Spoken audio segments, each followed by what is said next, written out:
아들을 위해서 40년 동안을 달린 아버지 이야기를 여러분이 들어보신 적이 있습니까? 아버지 딕 호잇과 아들 릭 호잇의 스토리인데, 아들은 태중에서부터 탯줄이 그의 목을 감고 있었기 때문에 충분한 산소 공급을 받지 못해서 태어날 때 이미 전신 내성 마비 상태로 출생을 했습니다. 병원에서는 평생을 식물 인간으로 살아갈 수밖에 없기 때문에 국가기관에 맡기는 것이 현명하지 않겠는가 하는 의견이 있었지만, 선물처럼 주신 생명을 그렇게 할 수 없다. 그래서 집에 데려다가 양육을 하게 되었습니다. 아들은 머리를 조금 움직이는 것 외에 손가락 하나 까딱을 하지 못하는 거예요. 매사추세츠의 터프트 대학의 학생들이 그 아이를 위해서 특수 컴퓨터 장치를 만들었는데, 머리로 자판을 두드려서 겨우 몇 자 정도의 메시지를 줄 정도였습니다. 그런데 아들이 15세가 되는 해에 아들로부터 메시지 한 줄이 아버지에게 왔는데, 아빠, 저와 함께 8km 자선 달리기 대회에 나갈 수 없어요. 이런 메시지가 온 거예요. 아버지는 한 번도 달려본 적이 없는데, 그때부터 아버지는 아들을 휠체어에 태운 채 밀며 달렸는데, 뒤에서 두 번째로 완주는 했지만 거의 꼴찌를 했습니다. 그때 아들이 다시 이런 메시지를 주었습니다. 달리니까 내가 태어나서 내 안에 처음으로 장애가 사라진 것 같은 그런 느낌을 받았다 하는 메시지가 온 거예요. 그때부터 아버지는 아들을 위해서 달리기 시작을 했습니다.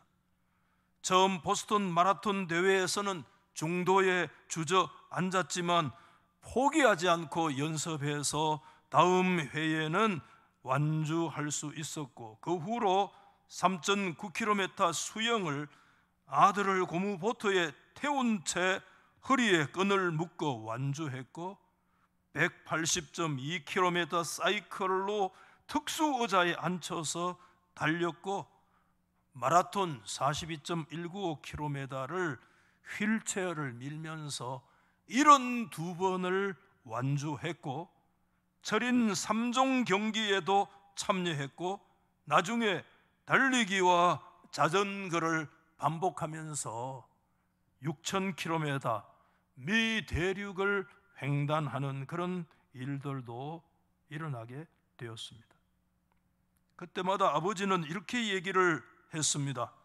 완주 테이프를 끊을 때마다 아들은 세상에서 가장 큰 미소를 지어 보였는데, 이것이 내가 아들에게 줄 수 있는 가장 큰 선물이었다. 그 아버지 딕 호잇이 나이 80에 몇 년 전에 세상을 떠났는데, 온 미국이 그 아버지의 죽음을 추모하는 그런 추모의 물결이 일었다고 하는 소식을 접해본 적이 있습니다. 여러분의 아버지는 어떤 아버지셨습니까? 아니, 지금 여러분은 혹시 어떤 아버지이십니까?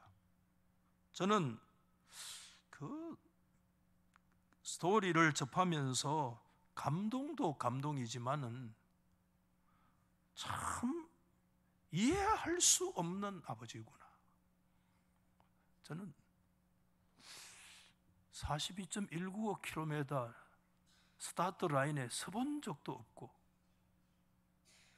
제일 많이 달렸던 게 방위 받을 때, 그때 10km를 뛰어본 적이 있는지 잘 기억이 안 나는데, 하여튼 그 어간을 달려봤던 것이 생애에 아마 가장 긴 마라톤이지 않았을까 생각하는데, 참 저의 개인의 생각으로 이해할 수 없는, 여러분은 정말로 이해할 수 없는 아버지에 대한 스토리와 이야기를 알고 계십니까? 여러분, 세계적인 영성가 필립 이안시라는 분이 있는데, 그가 어느 겨울에 미국 콜로라도 산중 오두막에 들어가서 혼자 2주간 동안에 창세기 성경부터 마지막 요한계시록까지를 읽으면서 지났습니다. 다른 거 아무것도 없이 2주간 동안 성경만 심취하면서 읽어야 되겠다. 그래서 창세기부터 요한계시록까지 읽었는데 이렇게 얘기했어요. 천천히 창세기부터 요한계시록까지 정독했습니다. 신명기를 읽을 때 눈이 현관 계단까지 쌓이더니 선지서를 읽기 시작했을 때 우체통까지 덮어버렸습니다. 그리고 요한계시록을 읽었을 때는 제설 차량을 불러 도로의 눈을 제거해야만 했습니다. 여러분, 성경 읽기가 진행되어지면서 눈이 쌓여가는 모습이 뭔가를 우리 가운데 의미를 주는 것 같습니다. 얀 씨가 성경을 다 읽고 그는 이렇게 말을 했습니다. 성경은 단지 계명에 대한, 하나님의 속성에 대한 그런 묘사가 아니더라. 성경은 사랑의 배신을 당한 하나님 아버지의 이야기더라. 이 이야기를 발견하고 충격을 받았다. 그렇게 얘기했어요. 성경은 뭐에 대한 얘기냐? 배신을 받은 하나님 아버지에 대한 이야기더라. 그런 성경 이야기에 새삼스럽게 아픔을 느끼면서 이렇게 질문을 했습니다. 이 모든 것을 창조하신 하나님 아버지께서 왜 그 피조물에게, 그 인간에게 그토록 수치를 당하도록 자신을 내어주셨단 말인가? 그런 질문이 생겨나게 되었다는 것이죠. 여러분, 창세기부터 요한계시록까지 통으로 읽으면서 정말 이해할 수 없는 그 아버지에 대한 이야기가 그 성경 안에 고스란히 담겨져 있다는 사실을 다시 깨달았다는 것입니다. 여러분, 오늘 누가복음 15장의 말씀은 뭐 더 이상 설명이 필요 없는, 참 이해하기 어려운 아버지에 대한 스토리가 기록되어 있는 거 여러분 너무나 잘 아시잖아요. 그 스토리의 시작은 우리가 흔히 말하는 탕자라고 얘기했던 둘째 아들의 황당한 요구로부터 시작이 됩니다. 12절 말씀에 우리 읽지 않았습니다만은 이렇게 12절 말씀에 기록되어 있어요. 그 둘째가 아버지에게 말하되 아버지여, 재산 중에서 내게 돌아올 분깃을 내게 주소서 하는지라. 아버지가 그 살림을 각각 나눠 주었다, 이렇게 말씀했는데, 아버지가 살림을 나누어 줬다고 했을 때 그 살림에 해당되는 헬라어 바이오스는 무슨 뜻인가 하면 비오스는 생명을 말해요. 굉장히 의미 있는 단어죠. 아버지가 살림을 나눠준 것인데 사실은 원문에 그 내용이 뭐냐 하면 아버지는 생명을 나누어 주었다, 그런 뜻이에요. 그렇기 때문에 여러분, 오늘 예수님의 이 본 비유는 실상은 생명과 죽음에 관한 이야기라는 사실을 놓쳐서 안 됩니다. 그래서 저 뒤에 32절 말씀에 아버지가 뭐라고 얘기하느냐? 죽었다가 살아났다, 이런 표현을 얘기하잖아요. 생명과 죽음에 대한 스토리라는 거예요.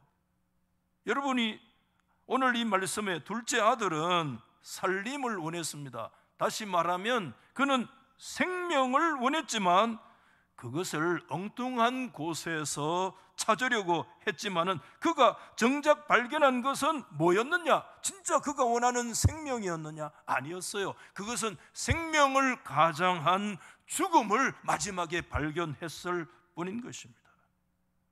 놀랍게도 그럼에도 여러분 24절 말씀에 아버지 그런 얘기를 합니다. 이 내 아들은 죽었다가 다시 어떻게 됐어요?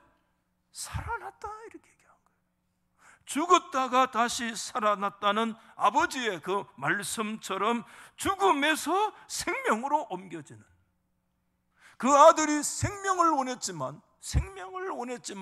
사실은 생명을 가장한 죽음 속에 떨어졌음에도 불구하고, 그럼에도 그 아들이 죽음에서 다시 생명으로 일어나는 죽음과 생명에 대한 스토리를 우리 가운데 이 말씀이 주고 있다.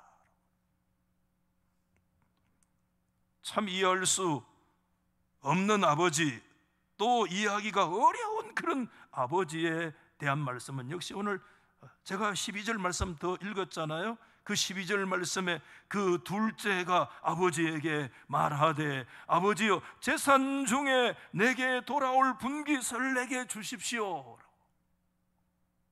설명 더 길게 안 드리죠. 알잖아요.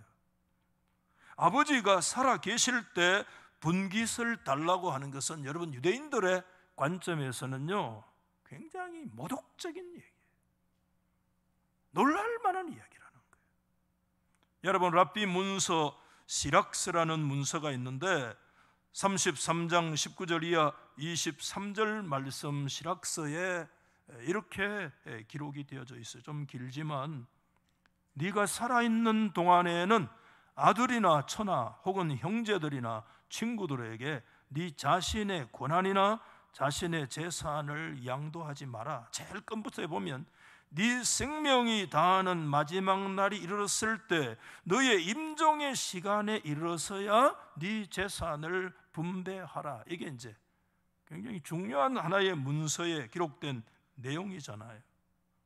이런 배경을 가지고 있는 유대 문화 속에서 아버지가 버젓이 살아 계시는데 그 아버지에게 살림을 요구한다, 재산 상속을 요구하는 것은 아버지에 대한 큰 모독이었다는 거예요. 싱클레어 퍼거슨이라고 하는 목회와 신학의 교수를 참 유능하게 하시는 그런 분이고, 그분의 글을 저는 개인적으로 참 좋아하는데, 그 싱클레어 퍼거슨의 어느 글에 보니까 이 부분에 대한 일부분이 있는데, 그 싱클레어 퍼거슨은 그 부분을 이렇게 자신의 말로 표현을 했어요. 아버지는 오늘 당장 죽을 수도 있고, 물론 그래도 나는 아무 상관없고 단지 내가 내 삶을 원할 뿐이다, 이런 뜻이래요. 이 번역이니까 별로 생생하게 느껴지지가 않잖아요. 아버지 오늘 죽어도 괜찮다, 나는 내가 원하는 것만 나는 원하면 돼, 이런 뜻이라는 거죠. 여러분 이해되시죠? 둘째 아들의 진짜 문제가 무엇일까 가만히 생각해 봤는데 떠오르는 단어 하나가 있어요. 우리 한번 따라해 보십시다. 경멸. 경멸이라는 말을 여러분 아시잖아요. 저도 이 경멸이라는 단어를 알죠. 그래도 다시 생전 처음으로 네이버 한글 사전에 경멸이 뭘까, 어떤 한자로 표현을 쓰는가 한번 처음 찾아봤어요. 경자가 무슨 경자인가 하면 가벼울 경자, 멸자는 말 그대로 경멸하거나 멸시할 멸자, 그런 뜻이라고 다시 한번 확인을 했는데, 우리말로 번역을 하면 경멸은 깔보고 업신여긴다, 이런 뜻이라는 거예요. 가볍게 여긴다는 것이죠. 여러분, 둘째 아들을 일컬어서 우리는 흔히 뭐라고 얘기하느냐 하면 탕자라고 말하는데, 가만히 제가 묵상해 봤어요.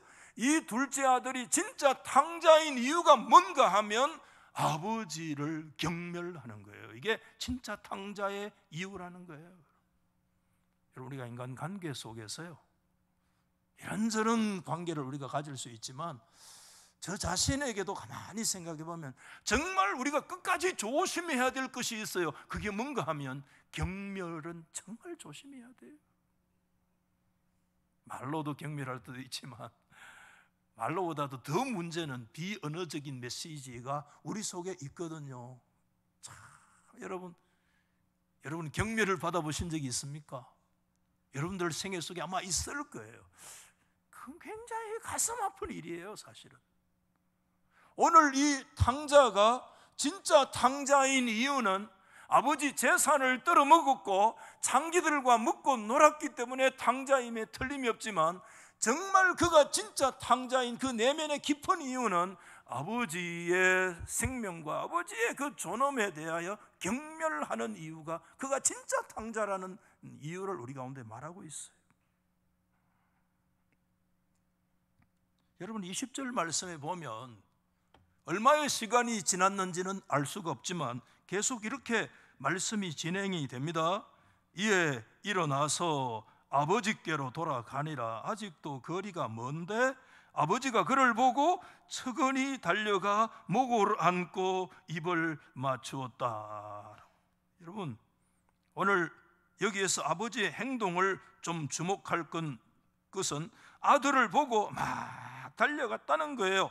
달려가는 것이 뭐가 이상하냐 그렇게 얘기하지만, 여러분, 케네스 베일리라고 미국의 유명한 신학자가 있는데, 이 신학자의 배경은 정말 문화적인 측면을 깊이 연구하는 사람이거든요.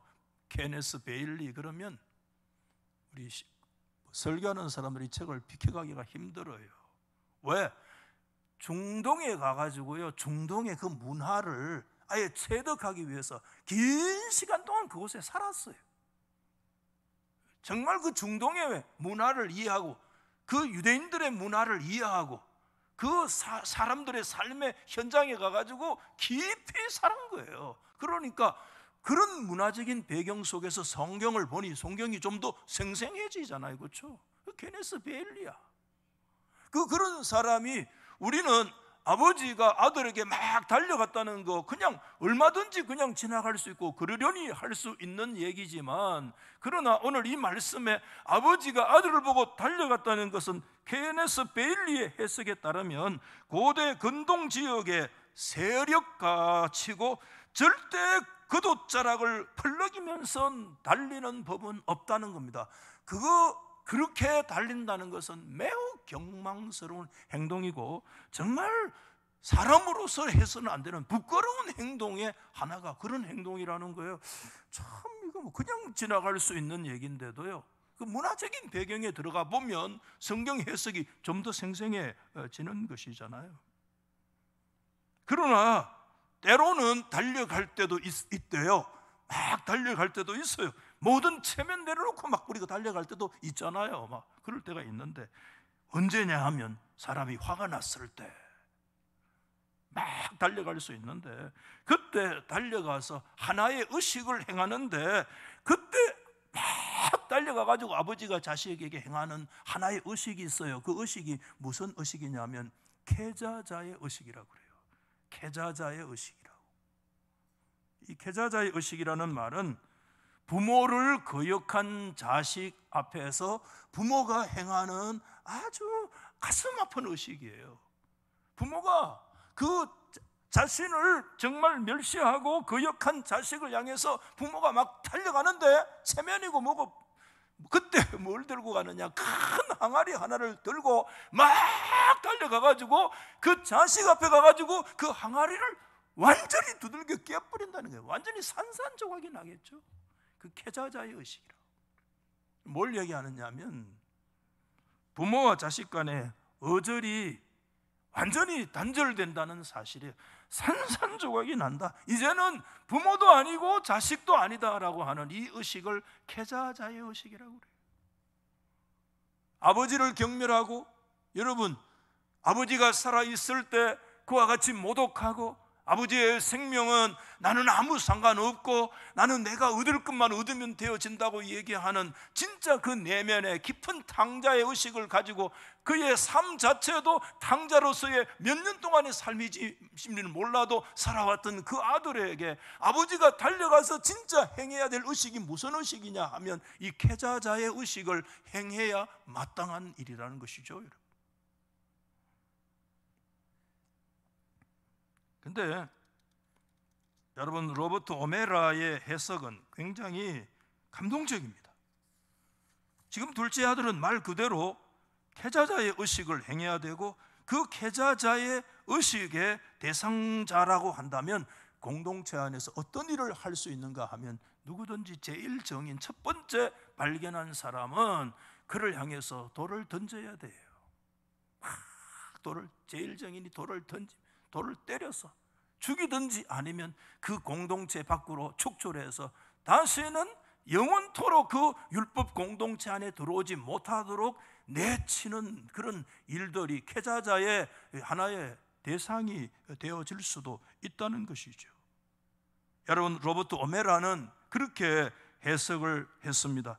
그 자식이, 그 탕자가, 그 둘째 아들이 계좌자의 대상이고 사람들의 눈에 띄면 공동체의 심판의 대상이기 때문에 언제 돌아올지도 모르는 그 아들이 돌아올 것을 기대하고 동네 사람들이 먼저 보고 뛰어나가서 그를 때려 축출해버리지 않을까, 밤이고 낮이고 시간여하에 관계없이 그 길목을 지키고 서 있었던 아버지가 그 아버지라는 거예요. 이게 로버트 오메라의 해석이에요.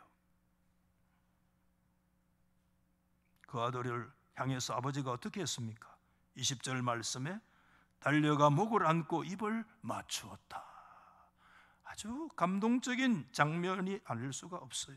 여기에서 입맞춤은 단지 반가움의 입맞춤을 말하는 것이 아닙니다. 여러분, 여기서 입맞춤은 그는 여전히 내 아들이며 나는 그의 아버지라고 하는 사실을 온 공동체 앞에 선포하는 거룩한 아버지의 행위인 것입니다.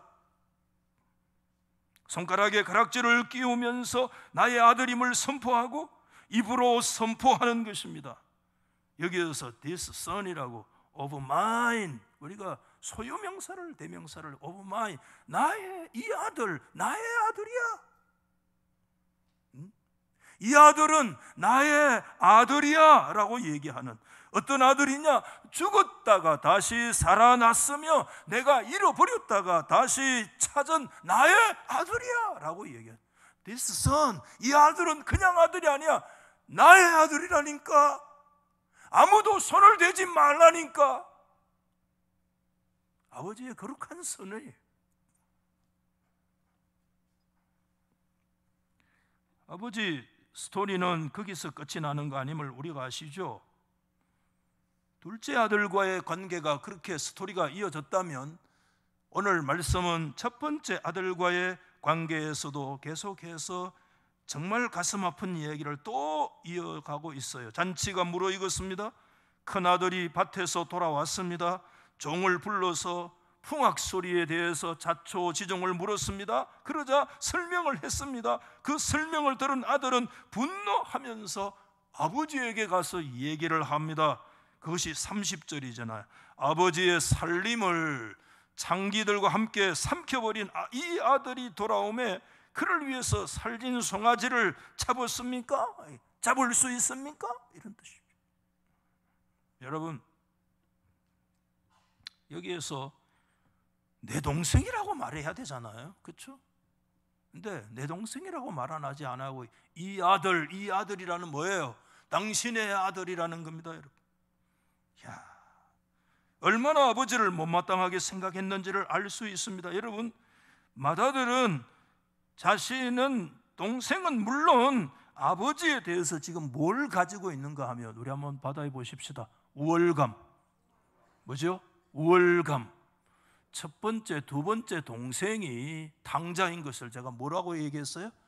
경멸이라고 하면, 둘째 아들의 문제가 경멸이었다면 첫 번째 아들의 문제가, 오늘 이 성경에 그런 단어가 나와 있지는 않지만 그 첫 번째 아들의 문제가 뭐냐? 동생과 아버지를 겸해서 우월감을 가지고 있는 게, 이게 첫째 아들의 문제점입니다. 우월감. 여러분, 우월감은 어디서부터 유래하는가 하면, 진짜 은혜가 무엇인지를, 진짜 은혜를 맛보지 못한 사람, 진짜 하나님의 죄인의 용서를, 무엇인지 진정한 용서를 경험하지 못한 사람에게 나오는 태도가 뭐냐면, 그게 우월감이라는 거예요. 진짜 하나님의 은혜가 무엇인지, 진짜 죄 용서한 것이 무엇인지, 진짜 우리 인생이 어떤 존재인지, 요즘 좀 지나칠 정도로 성도들 앞에 그런 얘기를 강조하는데, 아마 어거스틴 신학을 만나고 그 신학에 대해서 연구를 좀 더 저 나름대로 하면 할수록 그런 생각이 제 속에 깊이 있었어요. 논에 뽀제 논백갈래라고, 인간은 전적으로 하나님 앞에 부패한 존재임에 대한 깊은 의식이 정말 몇 년째 제 마음에 깊이 흐르고 있는데, 하나님 앞에서요, 어떤 하나님 앞에서 우월감을 가질 수 있는 그런 건덕지기가 사실은 없는 거야. 여기서 큰아들의 문제가 우월감이고, 그 우월감이 진짜 은혜가 뭔지, 진정한 죄 용서가 뭔지 알지 못할 때 나타나는 이 서기관과 바리새인들, 그 당시 그들이 오늘 이 비유에 예수님 가르치는 대상자이기도 한데, 그 종교 의식적인 사람들을 향해서 얘기를 하고 있다고도 얘기할 수 있는데, 이 우월감에서 당신의 아들이야 말이야, 당신의 아들, 이 우월감 속에서 나오는 게 뭐냐면 끝이 없는 공격이 나오게 되는 거예요. 이 우월감에서 뭐가 나온다고요? 끝없는 공격이 거기에서 나와요. 내가 우월감이 있기 때문에 공격을 하게 되는 거예요. 끝없는 공격의 역사는 나는 당신보다 우월해, 우월감에서 나오는 거예요. 우리 흔히 그런 얘기 하잖아요. 두 아들 가운데 하나들은 집을 뛰쳐나간 것이 탕자지만, 집 안에 있는 탕자가 첫 번째 아들인데, 그 밖에 뛰쳐나간 두 번째 탕자의 모습이, 그것이 경멸의 문제였다면 집 안에 있는 탕자의 모습은 뭐냐 하면 우월감의 문제였다.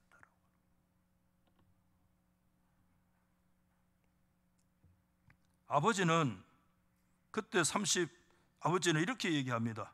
아버지에게 이렇게 얘기합니다.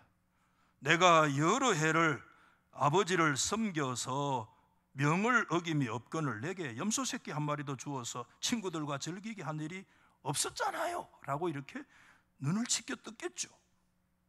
그때 아버지가 31절에 이렇게 얘기하잖아요. 내 것이 다 네 거 아이가, 네 거 아이가. 이런 얘기 아버지가 한 거예요. 아버지의 첫 번째 아들에게 큰 은혜를 베풀어서, 그게 뭐예요? 내 것이 다 네 거 아이가. 이보다 더 큰 은혜가 어디 있습니까? 그렇죠?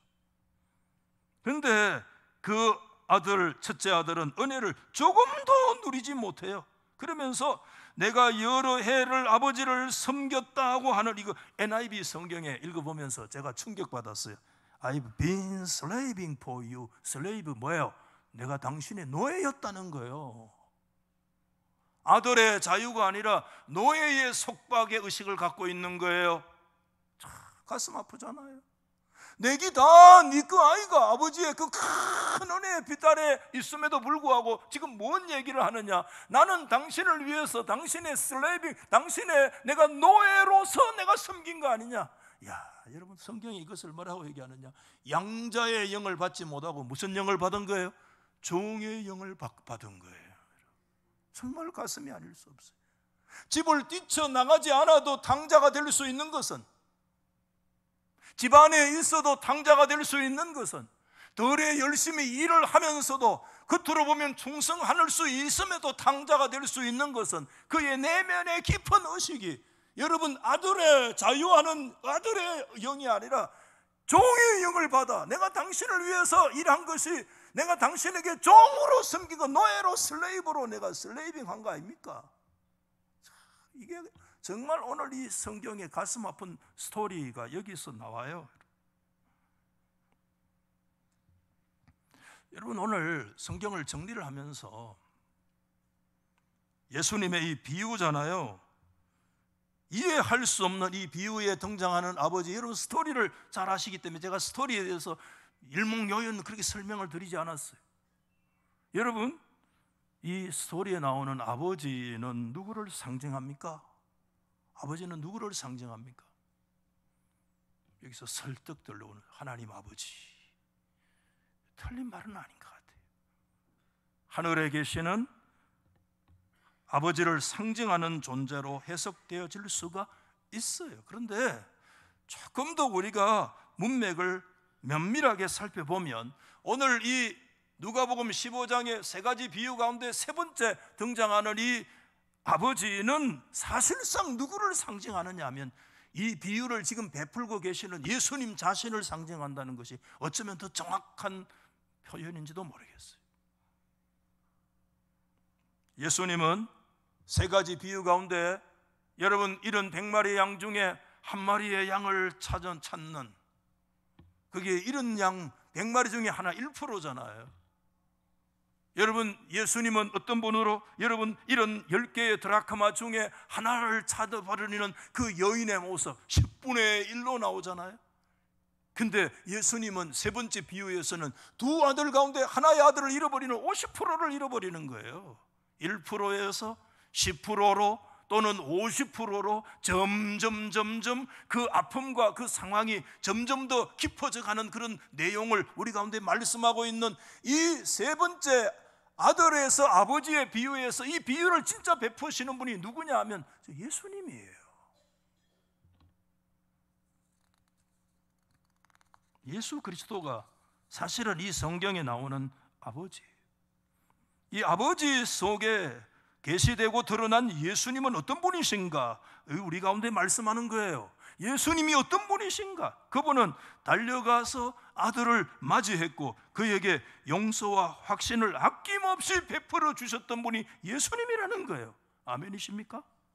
그는 아들의 목을 끌어안고 입을 맞추고 넘치는 사랑을 표현하신 분이 예수님이세요. 그는 종들에게 제일 좋은 옷을 내어다가 입히라고 얘기하고 손에 가락지를 끼우라고 명령했는데, 가락지는 권위와 때로는 왕권을 상징하기도 했는데, 아울러 발에 신을 신기라고 명령했는데,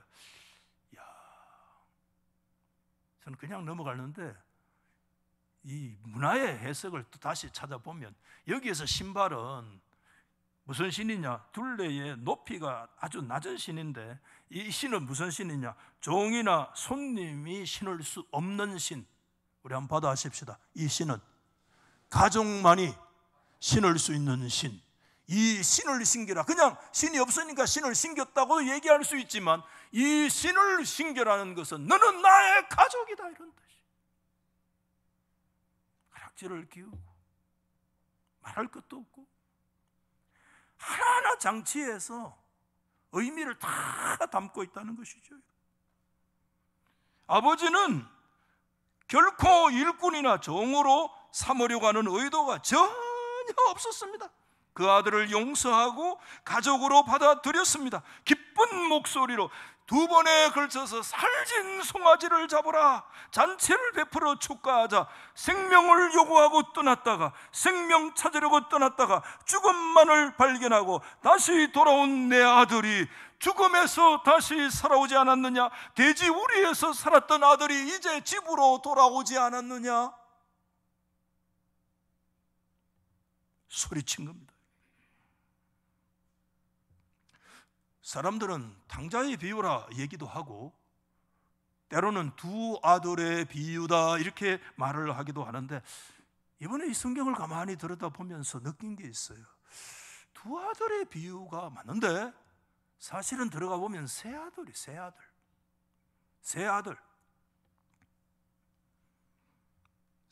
등장해요. 세 번째 아들은 과연 여러분 누구이십니까?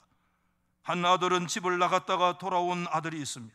한 아들은 집에 머물러 있었지만 아버지와의 관계가 단절된 그런 또 다른 모습의 탕자였습니다. 그렇다면 세 번째 아들은 도대체 어디에 있습니까? 여러분, 세 번째 아들이 누구겠습니까? 저는 그렇게 믿어요. 오늘 이 비유를 친히 지금 베풀어 주고 계시는 예수 그리스도 자신이 여러분 어쩌면 세 번째 아들이다.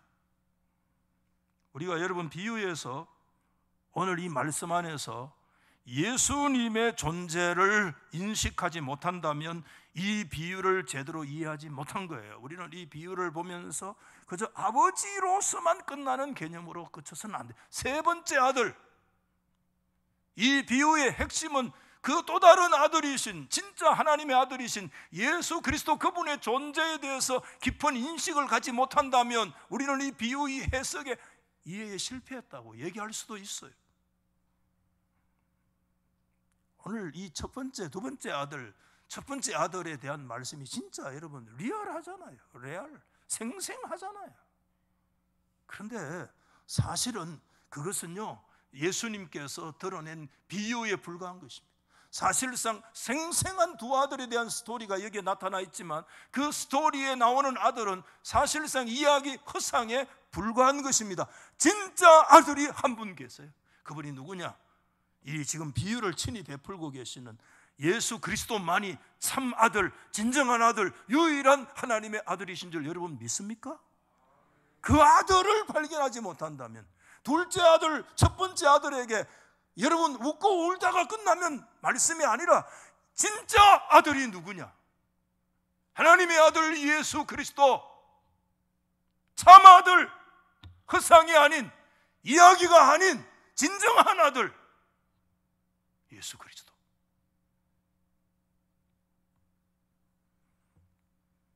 그 아들은 오직 한 분, 그리스도 뿐이십니다.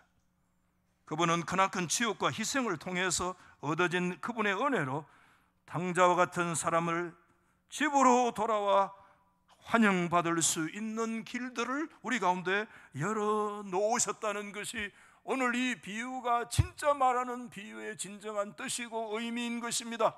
우리 인생은 탕자라는 거예요. 집 안에 있어도 탕자요, 집 밖에 있어도 탕자라. 아버지 앞으로 나아가 그분의 거룩한 잔치에 참여할 수 있는 길을 열어놓으신 분이 누구냐? 그분이 참 아들이신 예수 그리스도라는 거예요. 이걸 오늘 이 비유에서 가르치고 있습니다. 여러분, 인생의 여정의 참된 끝은 그리스도 아닙니다. 그분께 오기 이전까지 그 어떤 것도 우리에게는 기쁨이 될 수가 없습니다.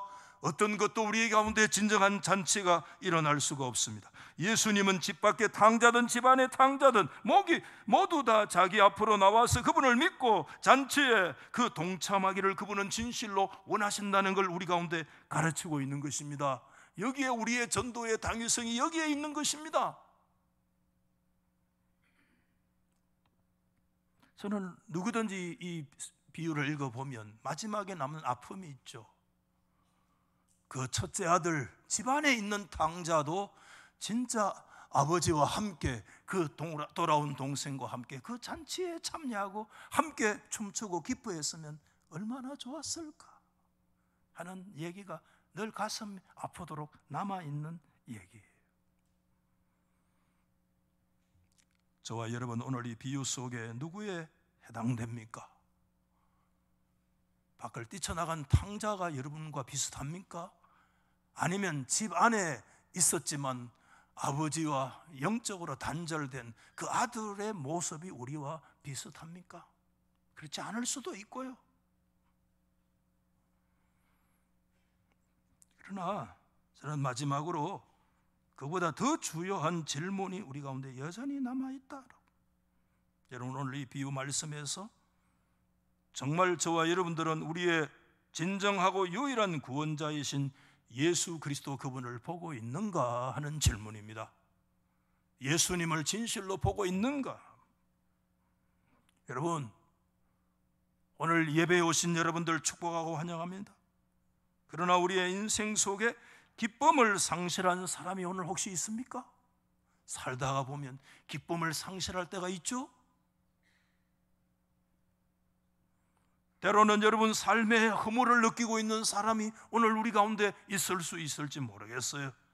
때로는 사람들에게 오늘 이 아버지가 여러분 필립 얀시가 창세기부터 요한계시록까지 읽고 느낀 게 성경은 아버지의 속성에 대해서 교리에 대한 얘기가 아니라 배반당한 아버지의 그 아픔에 대한 이야기라고 하는 것처럼, 그런 아픔이 여러분 우리 속에 상처처럼 느껴지고 있는 그런 사람 우리 가운데 있습니까?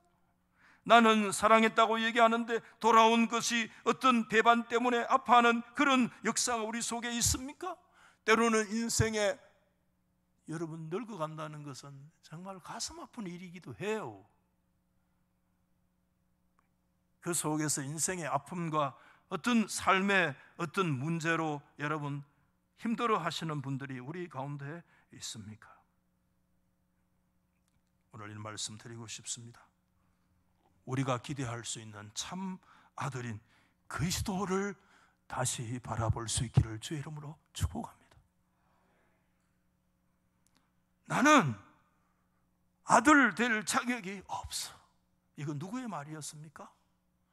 돌아온 탕자의 말이었습니다. 진짜 그런데 탕자가 이 말을 했습니까? 탕자는 돌아오면서 제일 말이 연습했던 말이 이 말이었어요. 아버지에게 나는 죄인입니다. 그래서 나는 아버지의 아들 될 자격이 없습니다. 끊임없이 이 말 연습해서 그렇게 이 말 하려고 아버지에게 왔어요. 그래서 아버지 드디어 만났어요. 그래서 아버지에게 말했습니다. 아버지, 나는 아버지에게 죄 지었습니다. 죄인입니다. 죄의 고백까지는 허락이 됐습니다. 그런데 그가 그렇게 마음속으로 연습 많이 했던 나는 아버지의 아들 될 자격이 없습니다라고 그렇게 수없이 연습하고 되뇌있던 그 말이 그의 목구멍 속으로 나왔습니까? 나오지 못했습니다. 왜? 아버지의 거룩한 입맞춤이, 그가 그렇게 많이 묵상하고 그렇게 많이 연습하고 되뇌었던 나는 아버지의 아들 될 자격이 없습니다. 우리의 속에 끊임없이 일어나는 수많은 상념들이 그런 얘기예요. 우리는 하나님 아버지의 아들 될 자격이 없어. 우리 속에 그런 거 끊임없이 일어납니다. 오늘도 일어나요. 아들 될 자격이 나는 없어. 나는 하나님의 자녀 될 자격이 없어.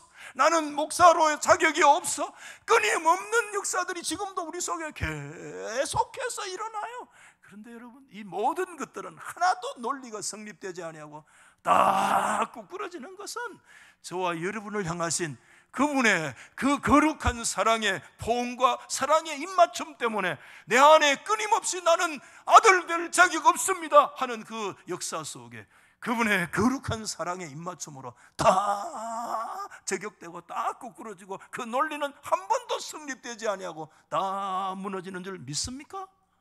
일생 동안 우리는 어쩌면 나는 아들 될 자격 없습니다라고 살아가는 존재이지만 그때마다 우리에게 오셔서 그 논리들을 다 무너뜨려 주시고 우리 사랑 없다고 말하지 않으시고 우리의 과거의 허물을 과거의 허물을 따지지도 않으시고 너 그때 뭐 했다고 과거를 얘기하지 않고 입에 나오려고 할 때마다 거룩한 사랑의 입맞춤으로 그 모든 것들을 무력화시켰던 그분의 그 사랑, 아멘, The love, 그분의 그 절대적인 사랑, 그분의 그 무조건적인 사랑, 조건 없는 unconditional love, 사랑이 조건이 전혀 없는 그 사랑 때문만이 우리의 허무, 우리의 아픔, 우리의 상처, 우리의 실패 없음, 우리의 실패함, 우리의 자격 없음, 우리의 모든 것들이 그 The love, 자격 없는 절대적으로 조건 없는 그분의 그 사랑 안에서 모든 것들이 다 격침되고 다 무너지고 다시 죽음에서 생명으로 나타나는 그런 역사가 일어나게 될 것을 믿습니다. 이것이 우리가 붙들어야 될 우리의 소망이고 우리의 희망인 것입니다. 우리 오늘 다시 어떤 절망, 어떤 아픈 상처, 어떤 배반, 어떤 눈물, 어떤 시련, 어떤 허무 다 좋아요. 그거는 여러분 하나님 앞에 성립되지 않습니다. 왜? 그 그보다 더 능가한 그 사랑, 그분의 그 무한하신 그 절대적인 사랑만이 우리의 유일한 삶의 소망이고 희망이기 때문에 그렇습니다. 여러분, 우리는 이 사랑 위에 서 있습니다. 할렐루야. 이 사랑으로 다시 든든히 서고 이 사랑을 전하고 전파하는 저와 여러분 될 수 있기를 예수 이름으로 축복합니다.